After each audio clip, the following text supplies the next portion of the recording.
মার স্নেহ কাকে বলে জানি না, বাবার মমতা কি বুঝতে না বুঝতে এ বিরাট পৃথিবীতে দেখলাম, সে ছাড়াই আমার আর কেউ নেই।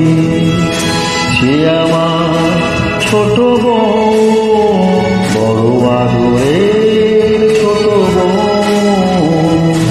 সে আমার ছোট বোন, বড় আদরের ছোট বোন।